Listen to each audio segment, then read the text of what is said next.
Well, we continue to beat this dry drum. High pressure remains in control. Not sunny for all, not warm for all either.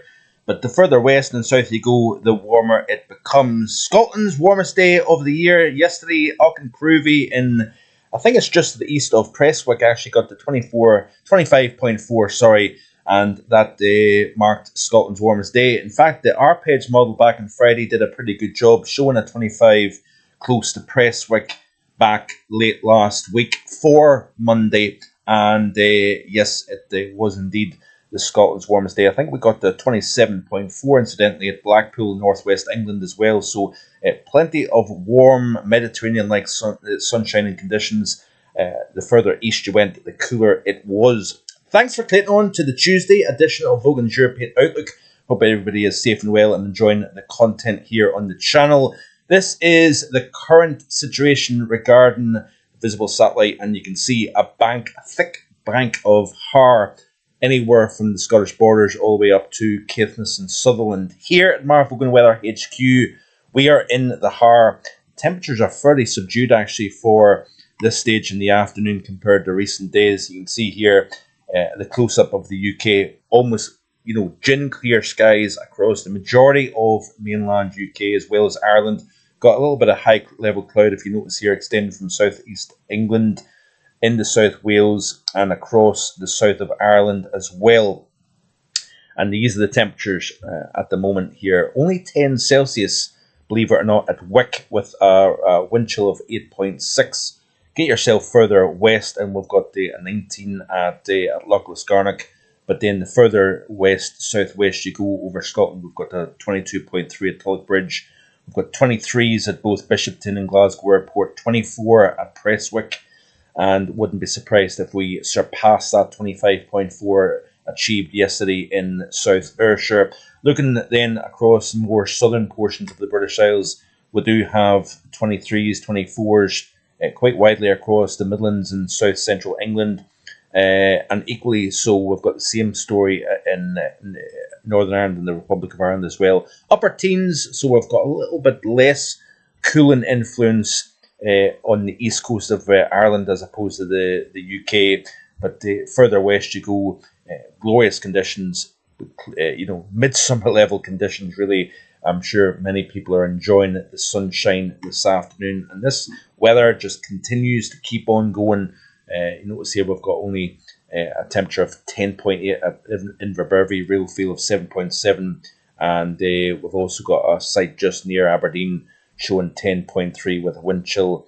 It doesn't show a wind chill actually, but certainly very interesting stuff. If we look at the pressure chart here, this is the current pressure pattern, and this is why we've got this distinct east to west contrast across mainland Britain at the moment. Here we've got the winds coming in from the east. And obviously, we've got that thick bank of Har that is basically hugging the east coast. If you notice here that it is on the immediate coast itself, as soon as you get inland, it's generally sunny, I think.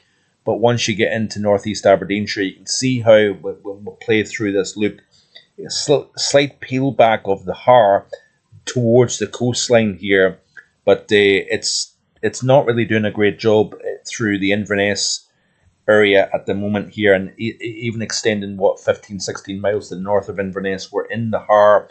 The sun has not managed to break through, and as a consequence of that, we are talking about quite a chilly day actually here at Vogan Weather HQ. The current temperatures at the moment have risen to 13.2, but up until an hour or so ago, it didn't lift above 12.8 Celsius, but a cool enough, fresh feel thanks to that Har that is quite thick at the moment, moving in off the North Sea.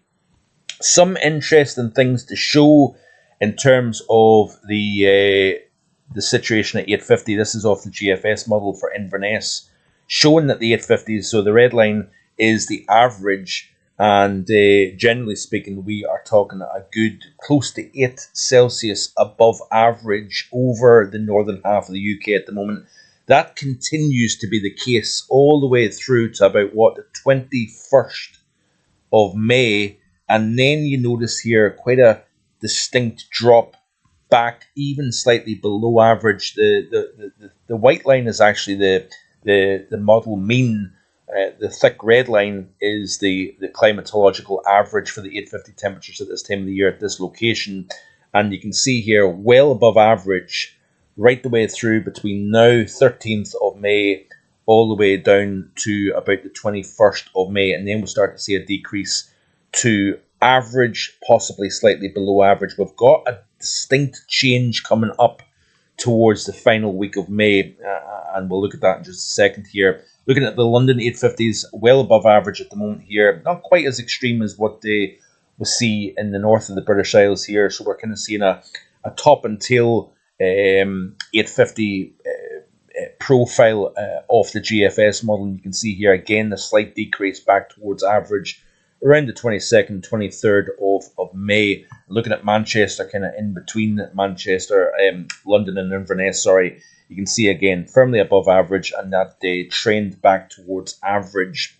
Now looking at the GFS ensemble, this is the upcoming 7-day period, again firmly driven by high pressure, and with the centre of that high centred to the north of the UK, we've got that east-northeasterly flow, keeping the east coast cooler with a threat of sea mist, marine influence. The further west you go, the complete sunshine and the warmest of the temperatures. Looking at the precipitation over the next 7 days, then no real surprise, it's firmly drier than average, so very little in the way of rainfall over the next 7 days. Go back to the surface pressure chart, and I want to show you here the change that is coming, and there is pretty good cross-model agreement now that the pressure will, yes, expand very gradually for a period of time, and then we see a very dramatic flip actually to lower pressure. This is towards the day 10 through 17, which is the 22nd through the 29th of May. We're starting to see pressure at the surface drop quite considerably compared to what we've had for weeks on end. Looking at the precipitation then for the same period, and you can see here it's actually around about average, but we're losing the browns, which means below average. Are we going to see greens coming into the mix? Well, not really. If you notice here, according to the GFS ensemble here, this is the extended run. This takes us all the way out to Saturday the 7th of June. So that's quite interesting. Let's play through this loop actually and see. Firmly drier than average at the moment. Continue to play through. Goes closer to average by the time we reach the end of the month. And it does look as if lower pressure is going to become more involved.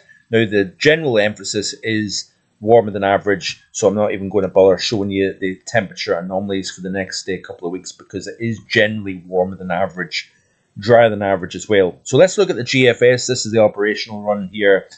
Play it through. Let's have a look at the broader picture, and I'll show you this here. And then we'll get an article that I wanted to show you in just a second here. So play through the loop. Continue to see easterly flow with the centre of the high to the north. Not really an awful lot of change all the way through the rest of this working week. That high just remains anchored in place. So we continue with this deficit of rainfall, barely a drop of rain, especially eastern portions of England as well as Scotland. We've had a little bit more in the way of moisture, obviously, across southwestern portions of the British Isles, with the pop-up showers and thunderstorms developing parts of Ireland. Northern Ireland have seen a little bit more in the way of rain in recent times. But the further north and east you go over the British Isles, a lack of rainfall continues to be the case. You can see here all the way through, you notice here there's a little bit of a feature develops here over southwestern Scotland by the time we reach Sunday the 18th. But generally speaking, there is nothing to speak about all the way through the rest of this week, the weekend, and even into next week. But you notice here something. We are starting to see, yes, we've still got the high. It's a little bit further north and centre of the high. We've also got a feature here over Biscay. This has been a repeat performance right the way through the springtime, where we've seen low pressure trapped underneath high pressure.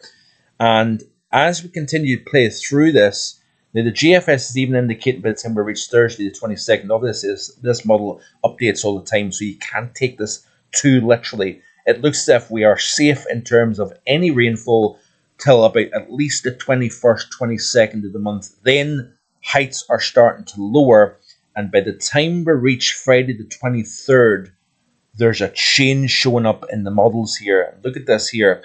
There's an area of low pressure. We have not seen this in quite some time. And what's interesting about this also is this is my third year hosting the month of May in my period of record in terms of my weather station.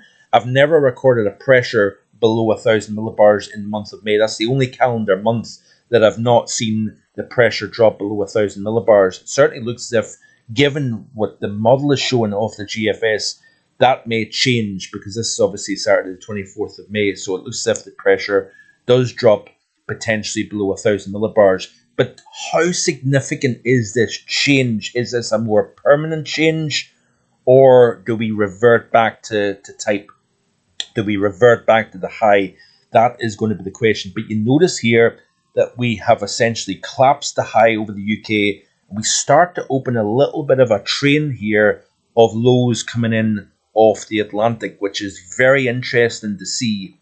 Then are we seeing something a little bit more returning back to higher pressure as we move towards the very end of the month? So in other words, is this a slight blip and we revert back to higher pressure, or is this more permanent? That is going to be the question. I'm still not sure quite yet how much of a change is this? How embedded does this become within the pattern, or is it just a kind of bump in the road? Because we've seen these bumps throughout the month of April, where we've seen high pressure dominating. We've seen a breakdown in the run up to the Easter holidays, for example, and then we just reverted back to higher pressure.